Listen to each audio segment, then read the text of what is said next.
Non ci sono parole per esprimere la delusione, la preoccupazione e soprattutto l'arrabbiatura di tutto il mondo della montagna. La comunicazione sconcertante, con tutto il rispetto dovuto alla salute, è arrivata alle 19 di una domenica di grande lavoro, quando tutti e tutto erano ormai pronti e con il massimo rigore, dice Fulvio Valt, direttore della scuola di sci Falcade Dolomiti. Raccapricciante e imbarazzante, commenta il presidente Zaia, che stavolta al governo chiede i danni per il settore che dall'8 marzo dello scorso anno non ha visto ancora un euro. Siamo stati fermati e ci sentiamo veramente presi in giro. I ristori dal marzo 2020 ad oggi non è arrivato nulla, sono state fatte solamente delle grandi promesse.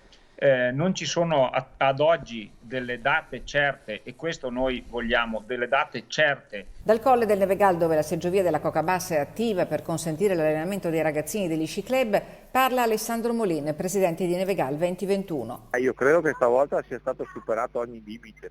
Abbiamo speso anche dei soldi, oltre alla beffa di non aprire, uno ha anche investito dei soldi per la riapertura, comprando reti e distanziatori per seguire i protocolli, come è giusto che sia, e in più a 24 ore a distanza dall'apertura viene comunicato da parte del Ministro che gli impianti non possono aprire.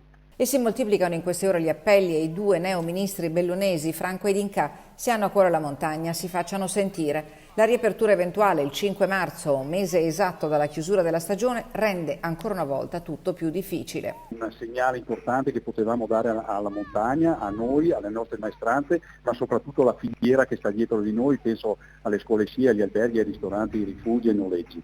Questo è quello che noi, lo spirito col quale noi saremo ripartiti. Attenzione e pressione sono rivolti al nuovo governo, dice il presidente regionale di ANEF, perché il tempo è veramente scaduto dopo un insostenibile e ingiusto tira e molla iniziato a novembre. L'indecisione è quella che ha creato i maggiori danni. Probabilmente era meglio dare subito per chiusa la stagione e concentrarci direttamente sul tema dei ristori. Adesso i ristori sono fondamentali, è quello che ci può tenere in vita.